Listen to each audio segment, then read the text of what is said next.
Henry, can you tell us when you were born and where you were raised? I was raised in Duck Lake, Beardy's Reserve, actually, in 1949.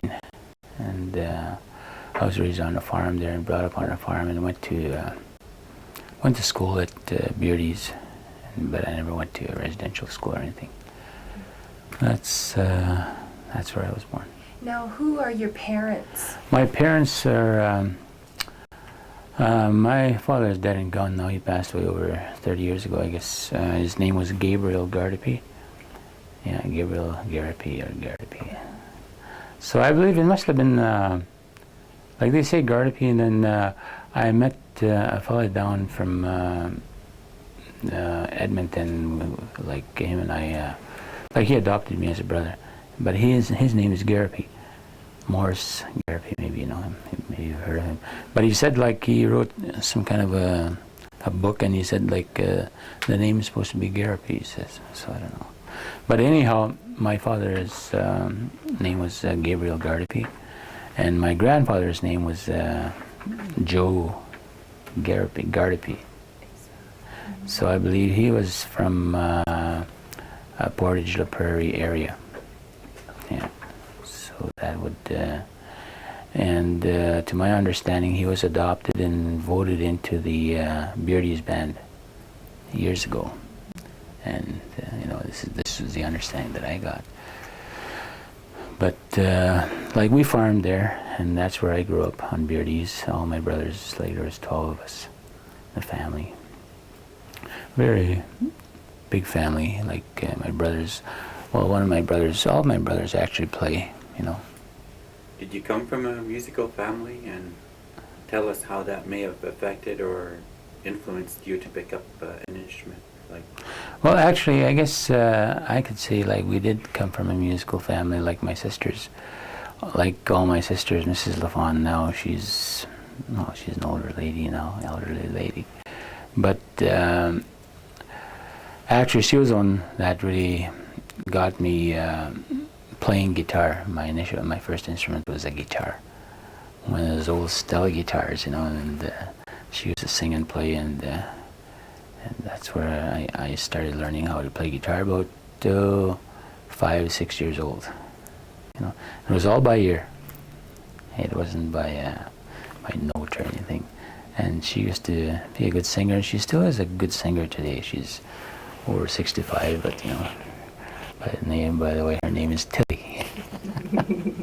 Actually, she inspired me by, you know, playing guitar. But with fiddle, it was a different, you know, story altogether. so at what point did you pick up the fiddle? I started playing fiddle when I was approximately maybe about 7, 8 years old. Yeah, that's when I started playing fiddle. Yeah, I remember, like I went to, years ago we used to have these bingos, like they used to have bingos on the reserves, or for Christmas cheer, Christmas funds or whatever, you know, for the children. And so they'd have bingos every now and then, and we'd go there, and I was just a young kid.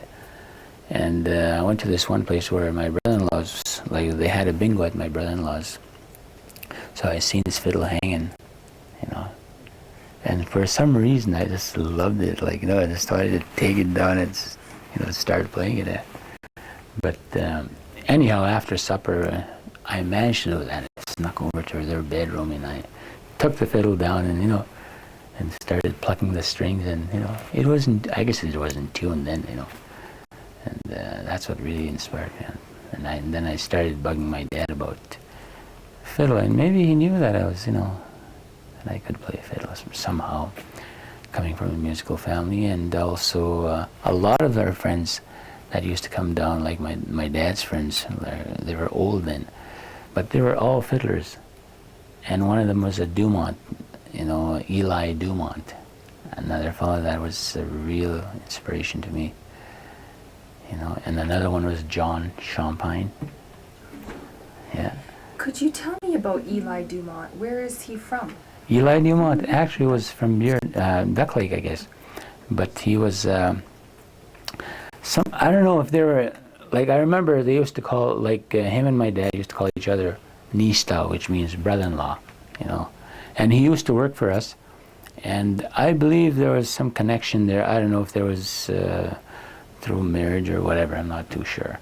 But this Eli, like, I was at that age already where I knew how, you know, it was just like I was learning how to chord guitar, and I knew how to play guitar. I really like the chording and everything. It just came naturally.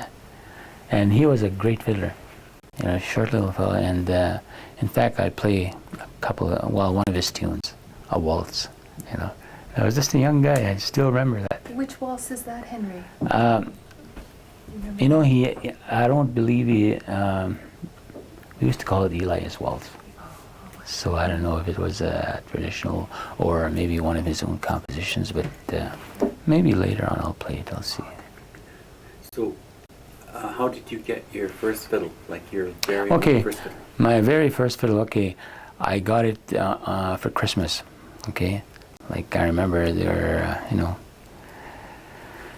But the fiddle I got that time was just a Japanese-made fiddle, I guess, or it was only a $19 fiddle. It had a case and everything. Oh, it was just a beautiful, beautiful fiddle. And I remember my dad got that for me. But then again, what happened was we had these bingos again the following year.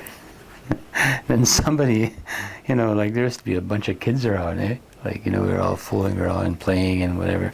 Then somebody sat on my fiddle and broke the neck, like, you know, and everything. And oh, it really broke my heart too. So I couldn't play. So a guy by the name of Mr. McCaffrey used to work at the student residence in Duck Lake and was a close friend of my brother-in-law's. Apparently he used to do a lot of woodwork. So he did work on this fiddle, you know. And so I had that fiddle for the longest time. That very first fiddle you had, or even other fiddles that you have had since then, did you feel a need to personalize them, like to add something or dangle something from it? Or did you personalize your fiddles in any way? Or? Yes, in a way I did. Like you mean the adjusting and all that? Adjusting to a fiddle, is this what you're... Or even decorating it, like adjusting. Yeah, yes. I used to decorate my fiddles, you know, once in a while, and you know, maybe with ribbons or you know, paints or anything like that, eh? Or maybe some markings here and there, which at that time I shouldn't have done that because it, you know, buggers up the sound, eh? But yeah, I've done that too in the past, and you know, and in fact there was a couple times like I've identified fiddles that way. There was a couple marks here and there, you know, where I had lost a fiddle one time, and just by those the markings I had, you know, that's how I found it, you know. Well, that's pretty lucky. Yes, very lucky. Yeah. Well, besides guitar and fiddle, do you play any other instrument? I play accordion. Yeah, oh yeah, I play accordion. And I play, let's see, the keyboards, I guess you'd say the keyboards. The banjo I play. Actually, I play a number of instruments. Yeah. But actually, I played a lot of guitar. I used to play a lot of lead guitar in a band. Like when we, as time went on, we formed a band called the Renegades. You know, my brother-in-law was involved there again, you know. But he really enjoyed singing, and he was a lead singer. But I used to play the rhythm, not rhythm, but a lead guitar for him. But at one point, you know, like I really had a bad accident with my fingers, so I couldn't play guitar anymore. That, you know, with my index finger, I had it lanced really bad, and it still is, you know. Can you bend it at the neck? Oh yeah, I can bend it now, you know, but no, it took some surgery and whatever, and you know. So I had to lay off the the guitar, the lead guitar, I couldn't do anymore, and then the fiddle, I couldn't even play the fiddle, you know, with this. But as time went on, I was determined. Look, I'm going to play, and I'm going to be a champion. You know. So Can't let it get you down. No. That's for sure. So did your accident and the Renegades band, did that happen about the same time? About the same time, yep. How long ago? That was in the, maybe you remember, I don't know. That was in the 70s. Yeah. Like early 70s? Early 70s, oh yeah. This was in the early 70s. About 72, 73. Yeah. Like we used to have a little show down in PA at CKBI television. Like we used to go on Spotlight on Talent and a lot of different occasions. Like we'd go and play for different functions, like in and around PA. And then we opened. I remember playing for the Centennial Auditorium when it opened here in town, north in Saskatoon. At that time, I was playing lead guitar, and it's for the band. And they were singing, but we didn't have a fiddle then. Well, we had a fiddle, but we just didn't find the time to play the fiddle. There wasn't enough time there, you know. Can I ask you a question about what makes the fiddle different from these other instruments for you? How is it? What makes the fiddle? I don't know. Fiddle is something else. Like I was telling Dolores the other night. You know, Dolores, I say, with the fiddle, I can really, when I grab that fiddle sometimes, I can get something out of it. You know, like peacefulness, whatever. Like, you know, when you're feeling down or whatever, you grab your fiddle and you start playing. You know, that fiddle can even really make you emotional. You can have that feeling inside you, like, you know, if you're really into it. And that's how, like, a lot of my tunes, a lot of the, I do a lot of my compositions when I'm really in deep thought and whatever, and, you know, that's where I get them, you know. And she was really surprised. I was just telling her that the other day, you know, what you can do with a fiddle or what it can do to you, you know. So many things that it can, you know. Can I just divert? Go ahead.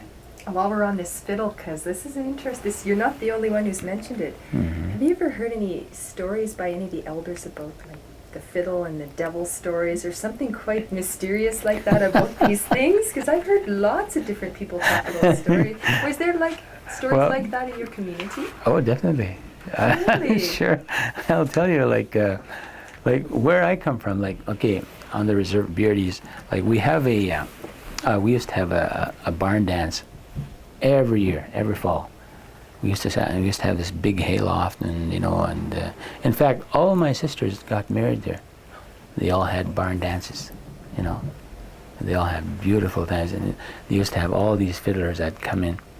But I remember, as time went by, like, you know, going back to this fella like Eli Dumont, he used to talk to me about these things.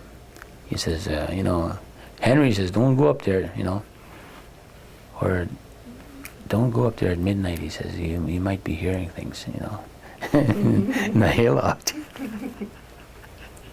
But it's, I don't know if it's myth but it feels, to me, I can still hear these things, like, you know, they really did happen, you know. Because a lot of times, even today, just a couple of weeks ago, I was telling my boy about that. You know, this one old man used to live with us. You know, I said, his name is Eli Dumont. And I'm quite sure, I said, that man used to go and play in the dark, or, I don't know, I said, in that barn. Had a hayloft and it was clean, you know. So, I believe that, you know, for some reason. Like these devil stories usually center around tunes like the Devil's Reel or the Devil's Dream. We have Fiddler from Red River, cousin Richard Lafferty, talking about Le Reel de Jave. Like, there's different names for these tunes that are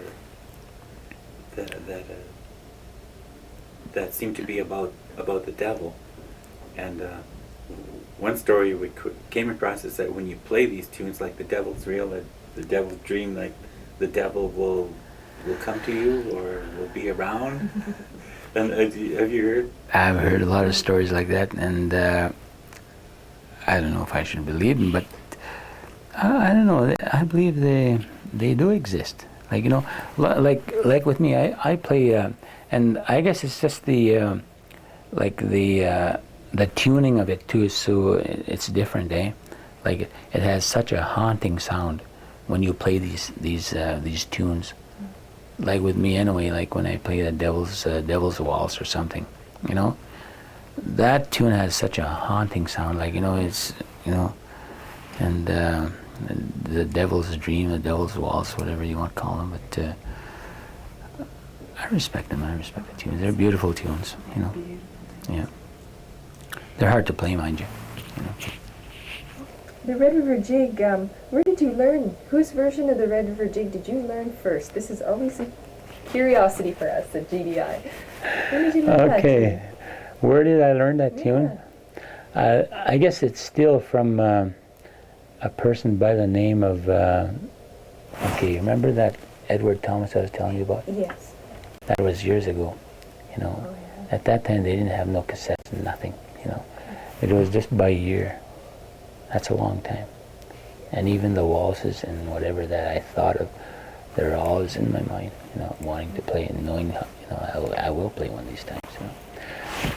But there's different versions of, like I play the way John plays, the way Reginald plays, the way Mel Manure plays, and Calvin Vollrath. Actually, I chorded for Calvin Vollrath a number of times on guitar, you know. Yeah. So that first version you learned, whose version was it most like?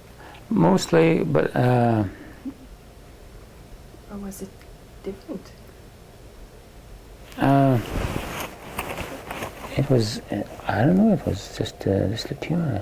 Passed on? Yeah, it was passed on.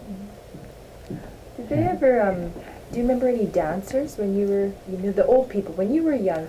Yeah, I remember. Do you remember any people, names you could give us of people who were really known for their ability to dance the jig and the square dances? The square dances, I remember my dad. Your dad? Yeah, my dad and my mom, Gabe and Mary Gardipy. Oh, they were beautiful dancers. I guess that's why today, like I was thinking, like the Creeland dancers, their instructors are, one of them is my sister, like Therese Isiquezes, and my brother-in-law Ken. Yeah, they have their dancers, and they're still dancing today. And when I was talking to Therese, she was telling me that, you know, our dad used to dance so much, and he used to call, I guess, in you know, the dances as well. But it was, I guess he was a good caller, but he was, I guess he'd mixed his call with like Cree English and a bit of French or whatever, you know, because he wasn't, I guess, he wasn't the person that really knew how to talk English, like, you know, but he was bilingual in different areas. Do you speak the Cree? I speak the Cree language. Michif at all, or? No, I don't think so. I don't know. No maybe. French then, eh? I understand a little bit of French, sure. Oh yeah, because I remember my mom and dad used to talk to us in French, Cree, English. You know, yeah, that's how we were raised on a farm.